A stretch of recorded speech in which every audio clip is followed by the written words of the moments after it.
Right, it is officially afternoon, everybody. So good afternoon to everyone who is joining this webinar. I see the number increasing steadily, so we still have folks popping in. We'll give it just a few more seconds um, to let everybody in through the door, but we've got a lot of people already, so we'll get started here in just a few seconds.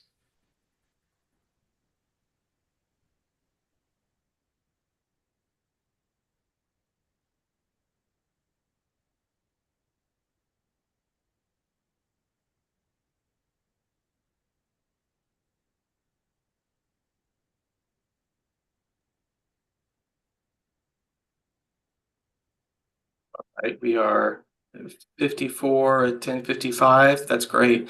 Well, thank you everybody for joining us today and spending your lunch hour with us to learn about what the Virginia Resources Authority has cooking for us housers. My name is Jonathan Knopf. I'm the Executive Director for Programs at Housing Forward Virginia, and I'm really just here to open it up and turn it over to our immediate past chair of our board, Vaughn Poller, who will be our esteemed moderator for the day and guide us over the next hour. So Vaughn, I will turn it over to you to get us started. Thanks. Thanks, Jonathan. Good morning, everyone. Thank you for spending some time with us this lunch hour. I'll be moderating, but I'm really here to introduce our speaker. Shawn B. Crumlish is Executive Director of the Virginia Resource Authority. Shawn was appointed Executive Director of VRA in 2022. Before his appointment, he served as the Director of Financial Services and other positions at VRA since 2005. During this time, he was involved with various transaction types, including water, wastewater, transportation, and economic development, and implemented several now new funding programs with state agency partners. He received his undergraduate degree from James Madison University and a master's degree from the Virginia Commonwealth University. Shawn, welcome to our lunch hour, and the floor is yours. Yep. Thank you for that introduction, Vaughn. I'm just going to pull up the presentation.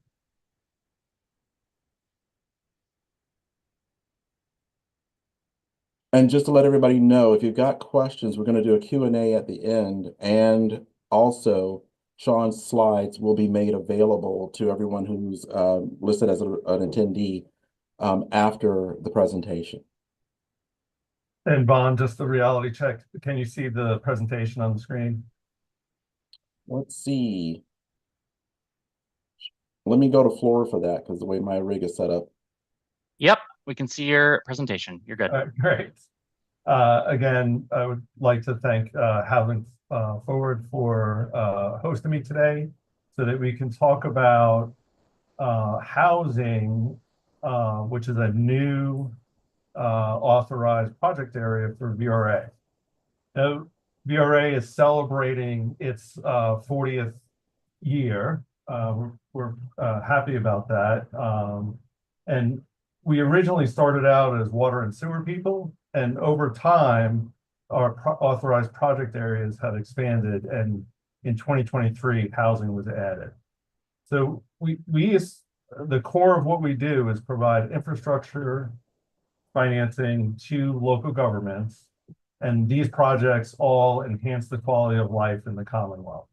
And now housing is considered a critical part of our infrastructure, or affordable housing is part of our critical infrastructure. So, who are we? Well, one, we're a political subdivision of the Commonwealth established in 1984. As I mentioned, we provide infrastructure financing for local governments in 20 different defined areas. Being the good billing rule state we are, we can only finance exactly what is authorized. But today, it's almost everything that a local government does except for schools. And there's a separate school authority for that purpose. We have various different loan portfolios that currently total about 4.4 billion, and that's probably just over 1,000 different loans. Over our 40-year history, we have financed over $12 billion. So with housing, the authorization was made by General Assembly. It didn't come with any funding. So we don't have specific dollars to use for housing. What we do have is a pooled bonds program, and this would be the vehicle that we would use to fund any applications for housing loans. So this program is our largest program, where we financed over $6 billion for 500 projects. The most common types of projects that we have financed are public safety, water, sewer, local government building, broadband, parks and rec, transportation type projects. Who is eligible to borrow from VRA? You have to be a local government, or I should say a political subdivision of the Commonwealth. So that does include economic development authorities or industrial development authorities, or even a housing authority. So how we fund loans through this program is essentially we are borrowing. We are going out to the municipal bond market, borrowing funds, and then we're turning around and making the loan to the local government. So what are the rates that we offer? Whatever rates that we have access to is what the borrower gets. And our ratings are AAA and AA. So the loan applicant would get a blend of those two ratings. And as I mentioned, the new project area is housing, and the way that is defined in the Code of Virginia is simply any undertaking by a local government to build or facilitate the production or preservation of housing. And I think that's a positive for different projects out there, because it is not narrowly defined to actually be, there's no income definition of what does it mean to be a workforce housing or affordable housing versus all of the other types of subsidies or financing vehicles like low-income tax credits. As an example, in conversation, we were talking with a town that is adjacent to a very small university, and it's in a rural area. So that university was having some issues with recruiting professors and instructors, because they were finding out that the most available housing was over an hour away, and that town was considering building townhomes simply either as temporary housing or even permanent housing for some of their staff, which may or may not be, 120% of median household income for the area. But like that type of project would be an eligible project because of the way this housing was defined in the statute. And just we basically have a fall, spring, and summer bond issue. So just as an example, our next pool application would be February 7th, and funds would be available in the May time period. And we would repeat that again. Applications due in May, funds would be available in August. Applications would be due in August for the fall pool, and the funds, you would have access to those funds in November. So how are we getting these high credit ratings? Well, there's some state and programmatic credit enhancements. So when VRA issues a bond in the pooled program, we're putting the Commonwealth's moral obligation behind it. So we're using sort of the backing of the Commonwealth, and there's also some state aid intercept mechanisms, meaning if a local government borrows from VRA, and again, these are topics we don't like to talk about, but for some reason, if there's a failure to pay, VRA has the ability to intercept any aid that was going to the local government. I will caveat that that has never been used in the Commonwealth, and there are other lenders. This is not just unique to VRA. Other lenders that hold local government debt, particularly in the general, if they're holding a general obligation bond of a local government, they would also have access to that state aid mechanism. So those are just some of the considerations that a local government would need to understand if they were going to borrow through VRA. That it can't just be project revenue that's going to pay a loan back. It's going to be project revenue plus all of these other credit enhancements. So we priced the deal. This is our most recent transaction. We priced the deal at the end of October. And again, we priced it in October. The closing was actually November 19th. So the all-in total interest cost for that transaction was 3.95%. I will note that that is based on a tax-exempt transaction. And in housing in particular, you do have to it is possible for us to issue tax-exempt bonds for housing, but that project may not be eligible. And we could do and have done taxable bonds as well. The advantage, of course, for the project would be to get the financing lower, is to do it on a tax-exempt basis. And that would be a project by project and a conversation with bond counsel. It is, I'm stating today that private activity bonds are really not available.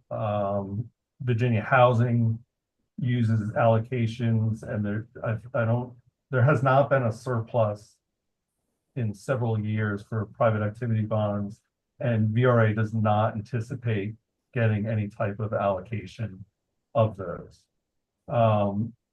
Other things to note with the pool bond, even though we're taking a number of applications and putting them together in one transaction, like this most recent transaction from the fall, we had 8 different loans for 8 different localities for 8 different projects. So that, that those pool transactions will have public safety in there, they'll have water, sewer in there. But the key thing is you're able to structure the loan the way you need to. So some of the loans are 20 years, some are 30 years. Some people elect to capitalize interest during the construction period.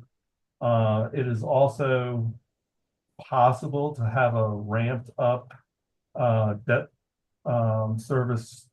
We can sculpt that debt service to match any type of ramp up period before project stabilization. And then typically, it's fairly typical when you issue a municipal bond that there's going to be a call feature. So there will not be prepayment ability prior to that 10-year period. So with this, and I think when the legislation passed, it's fairly unique in housing that's a little different than all of our other project areas. So we adopted underwriting criteria for housing in particular. So we're defining what that is by saying if a local government is a sponsor or a developer in the actual project, the project related revenues, which can be pledged to pay the loan back, can be derived from rentals or charges to tenants, et cetera, or even mortgages related to that. And then, so how are we securing these loans? it may or may not include a lien on the actual real estate.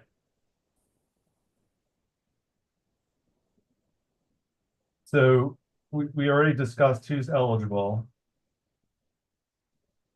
Part of what we can do is we could make a loan to like an economic development authority who then makes a loan to a affordable housing developer. What we're asking for is that the local government or the housing department, if you will, has one that they have a defined program of how they're going to make loans. And if we end up in the $25 million plus range, we're going to just ask for an independent feasibility report for that project and or program. And here's another important aspect too. If we're making a loan to a local government, or if VRA is making a loan to the Economic Development Authority, who's either developing a project or making a loan to a nonprofit or even a for-profit housing developer, we expect that the local government would put their moral obligation behind it. So if the Commonwealth is putting its moral obligation behind the loan, we would also expect the local government. And just so you know, that mechanism will make that loan eligible for state aid. So there is certain decisions that a local government would have to make. And I look at this as similar to economic development. When you see one county provide incentives or certain things to attract businesses, it's not uncommon that the adjacent county might look at that and say, wow, we would never do that. And I think housing is similar. There's a lot of different approaches. So one county might be willing to put their moral obligation behind a housing initiative, and it's reasonable that the adjacent county might not be as willing to do so.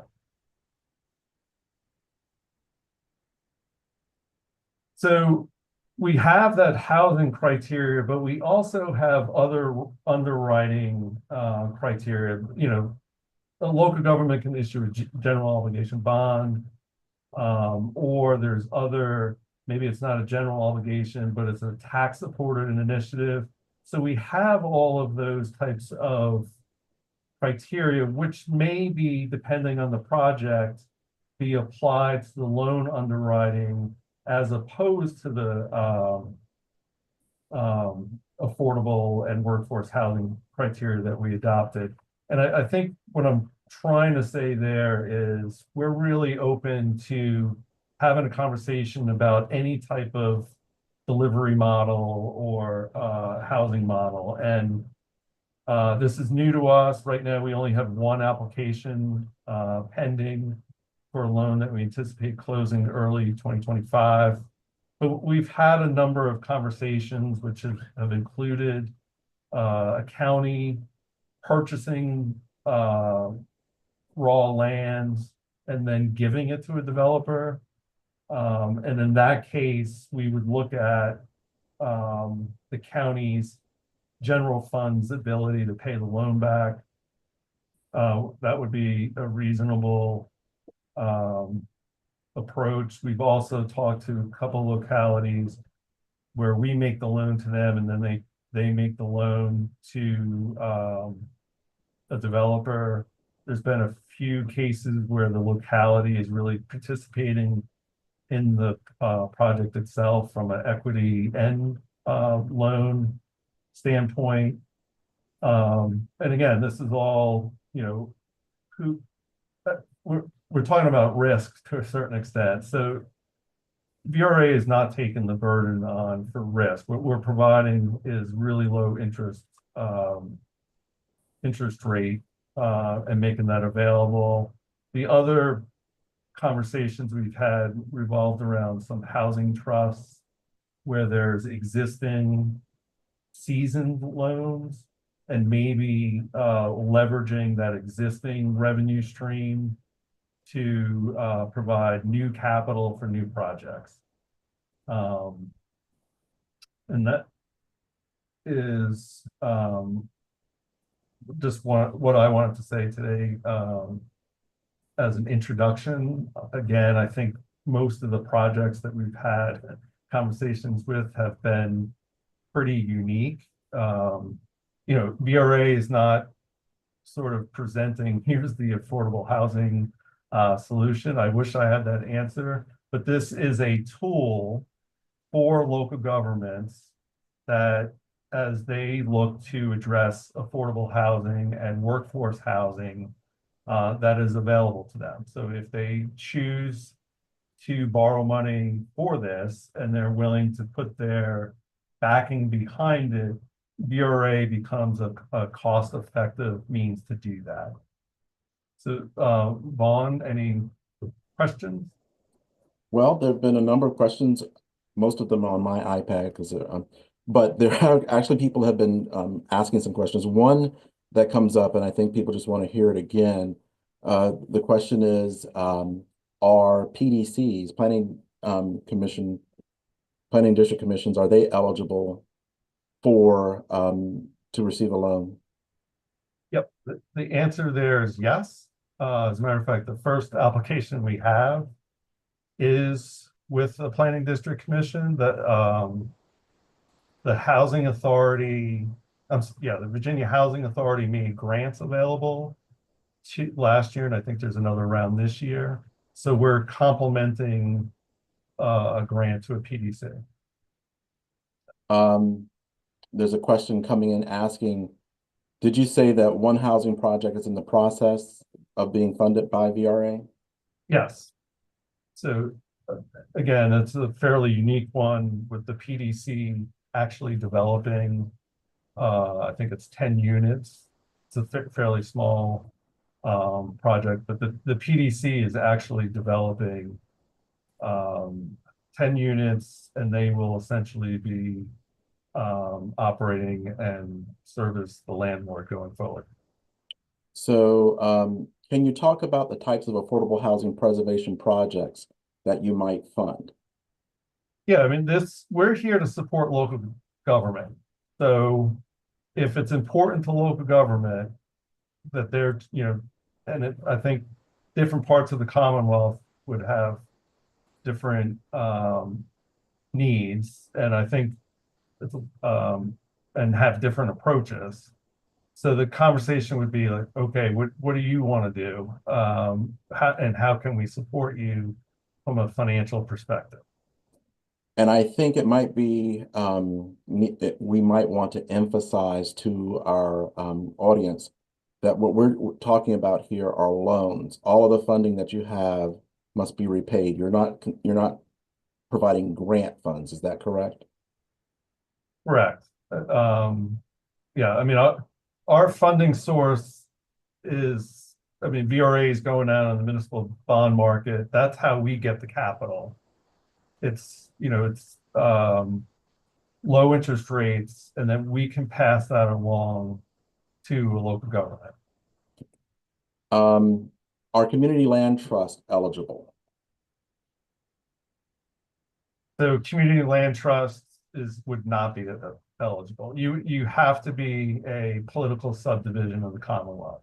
So a nonprofit of any type is not eligible. But there are ways to get the funds to them. For example, we can make the loan to Economic Development Authority, and they can make a loan to a land trust. Okay.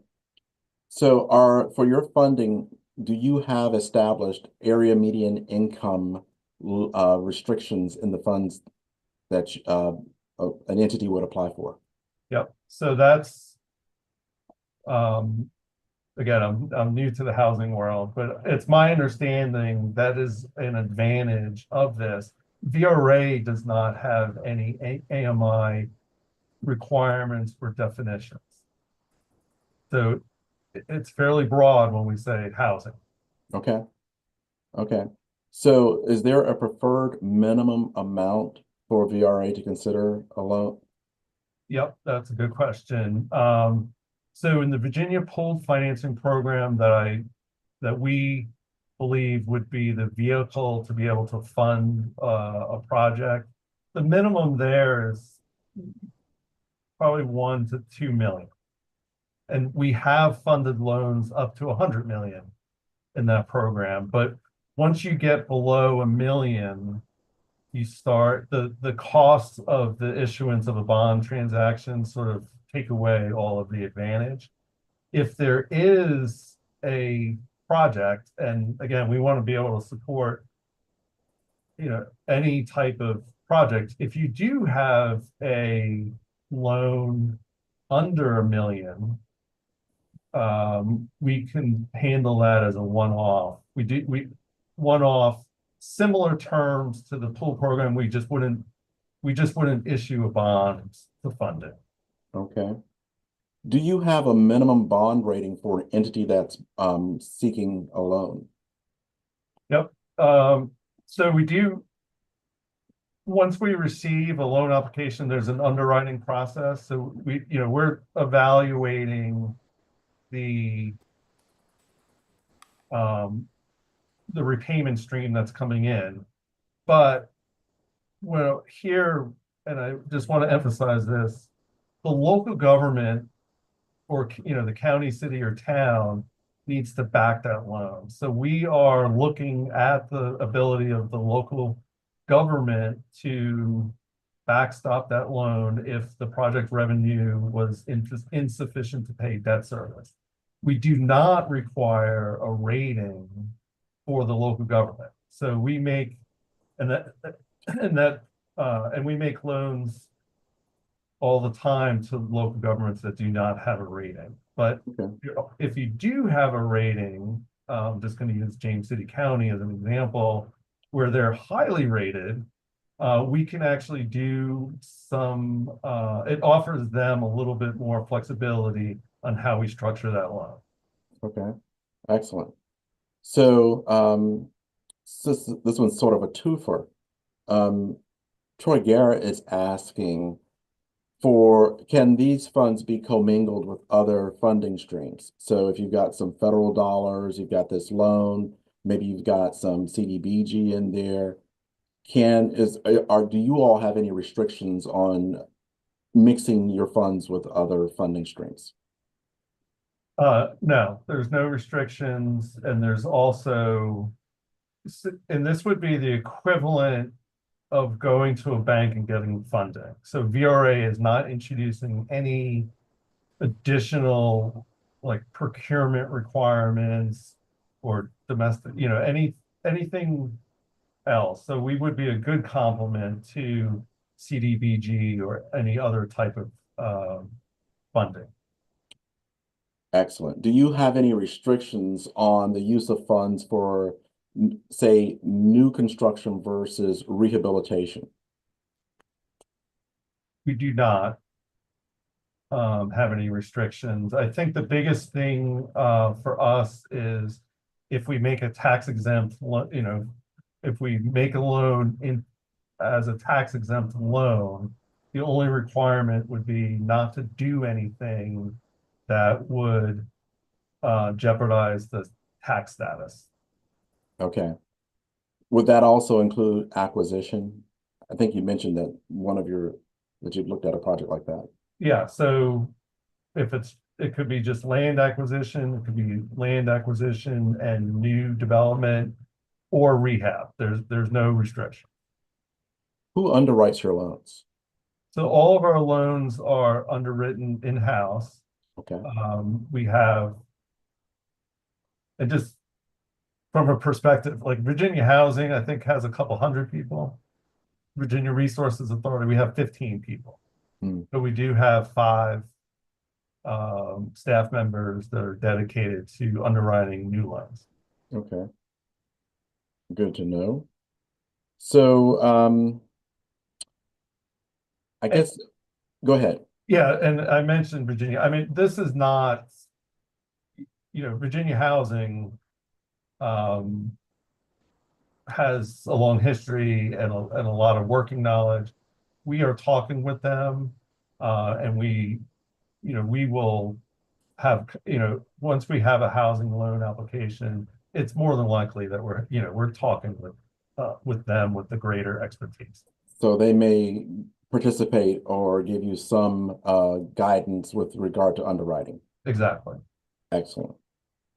So within a fiscal year, does VRA have an upper bound for how much money it'll loan out? That's a good question.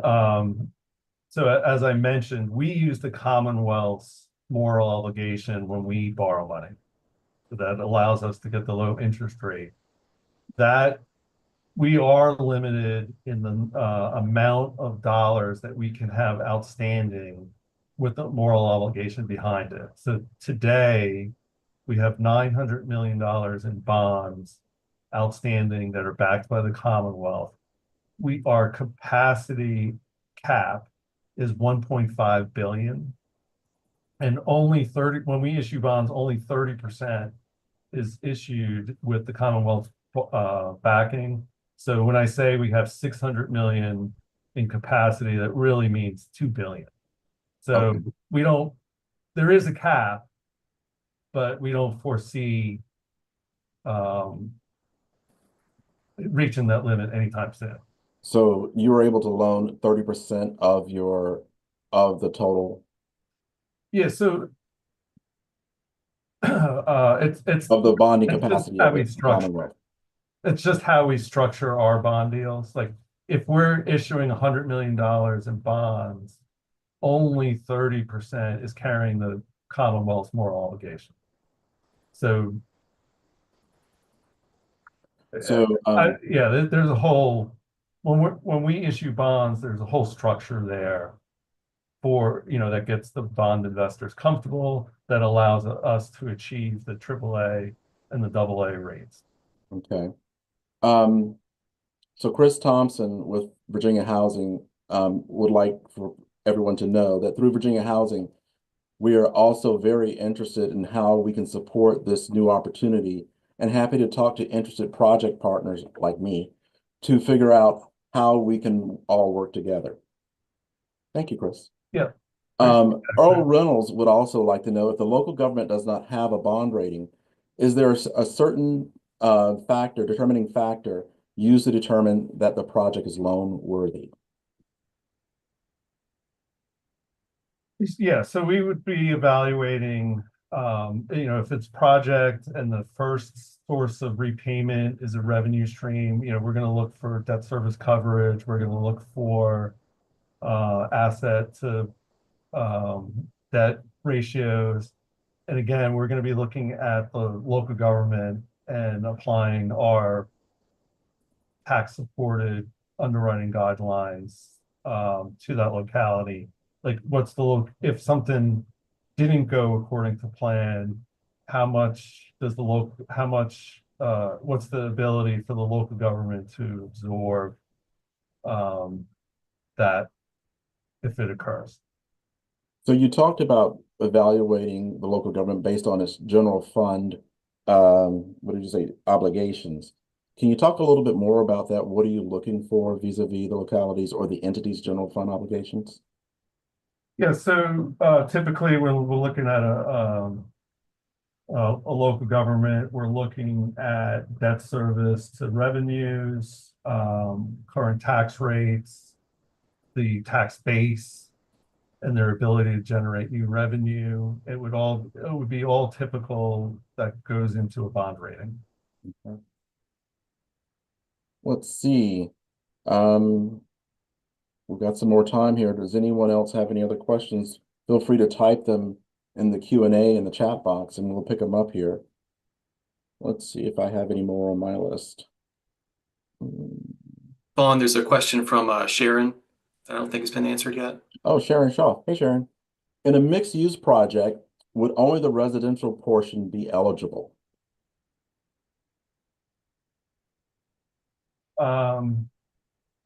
It depends. So we can fund other project areas. So if it's like a local government building of any type. So there's some examples where you might have a local government, whether it's office space. I think I've even seen a fire station and it's housing above it, the whole structure would be eligible. If it's, I would more than likely the residential portion only would be, but there may be other ways. Because we also have what's called community development, which is also kind of a broad definition. That would be a separate funding source. We can combine them into one loan. So like we can, like if it's going to be, for example, the local government has some type of office space in part of the building and the other part of the building is residential. It would be one loan. We're just making it under two different authorizations. Now, could a locality or entity borrowing act as a pass-through? So if there was a mixed-use, mixed-income development and say the housing authority is looking at the housing side, but maybe the EDA has got some commercial going in there, would it be the same thing, or could the locality take that lead or taking some percentage of what VRA loan to locality? Yeah, so in that, yeah, commercial development would be no. So, but if it's mixed use, we could make a loan for the residential portion. But not necessarily the housing funding should not go to the commercial side, even Right. though it's been loaned to the entity. Exactly. All right.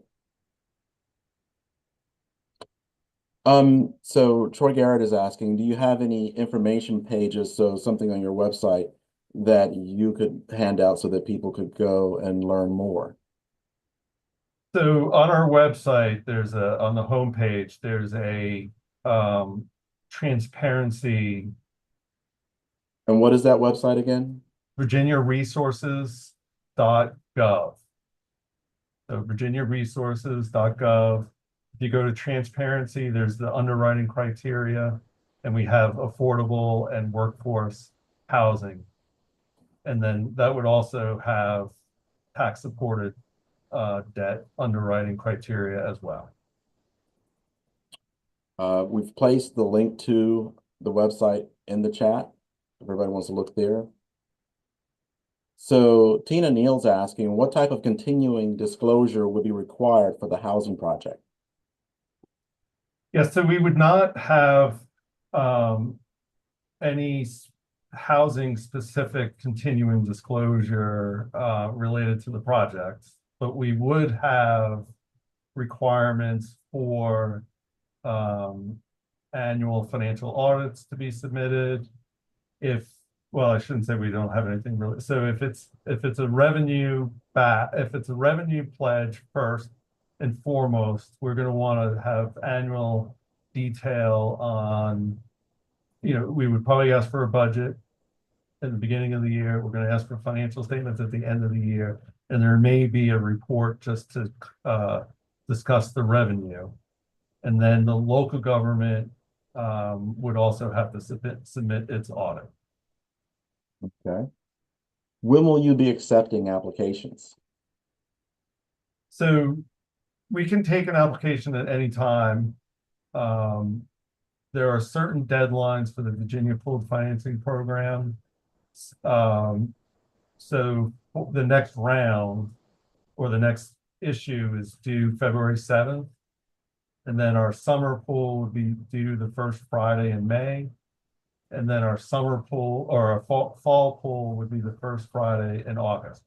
Okay. We can, again, I think this is a space where we can have some unique requests.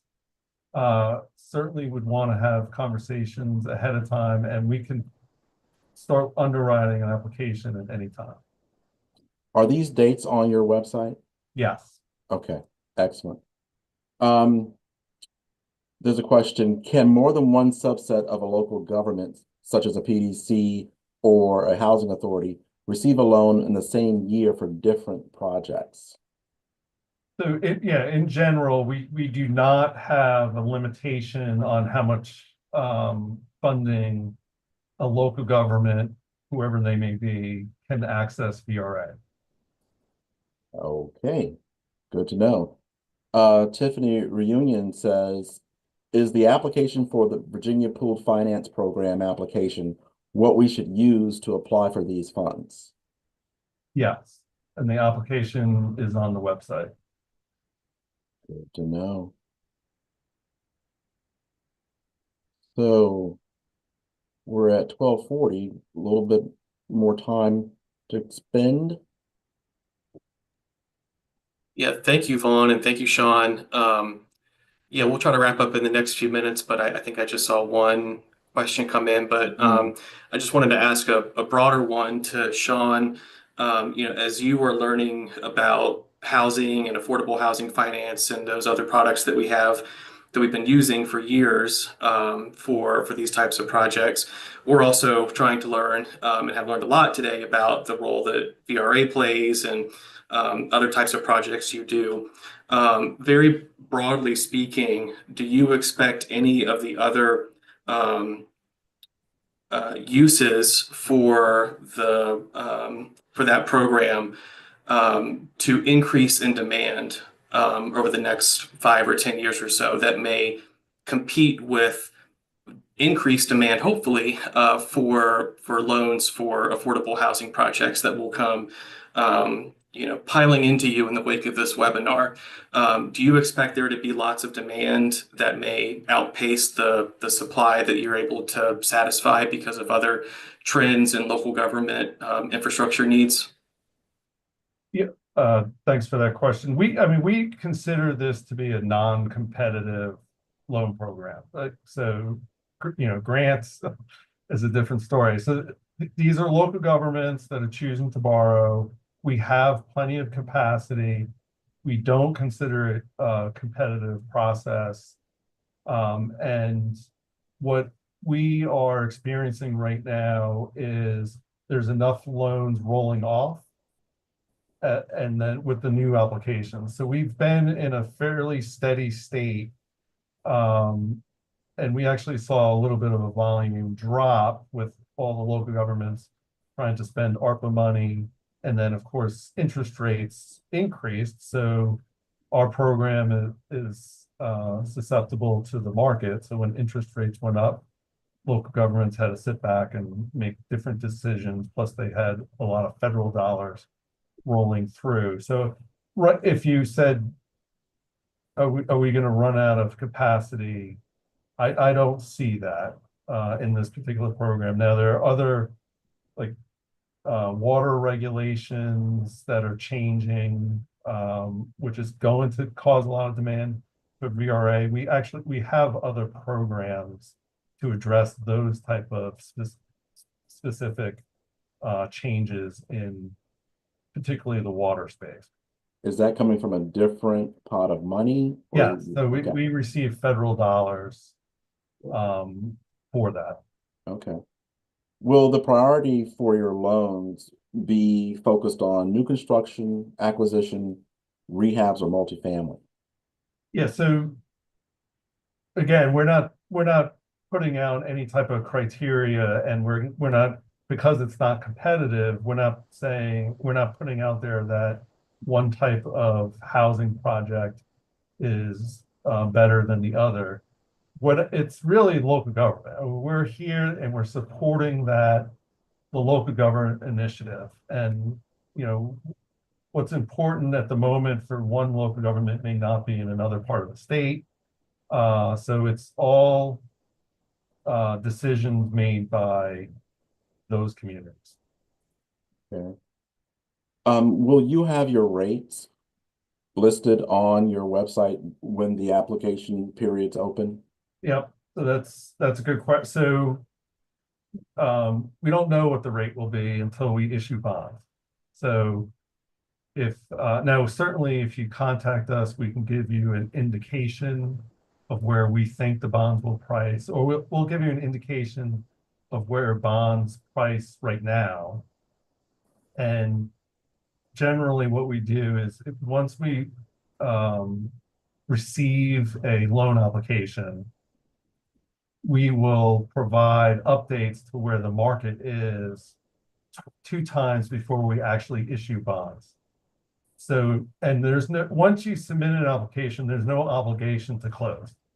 So if you submit an application, we provide an indication of where the municipal bond market is at that time. And if all of a sudden there was a big change and that no longer works for you and your project, you simply say, we do not want to participate in that particular transaction. And there's no cost or fees associated with that. There is, like, I think about a week or so, I'm sorry, about 3 weeks prior to when we price the bonds, where you have to be committed. But we do give you, a last look indication. And if something went sort of haywire, if you will, in the bond market, we just simply wouldn't price. So you mentioned in your presentation that you're looking at terms at 20 and 30 years. Do you go beyond that? The pool program, would not. We have price bonds at 32 years. We prefer not to do beyond that. Okay. Jonathan, there's a question about whether we recorded this and whether we'll make the recording available in the future.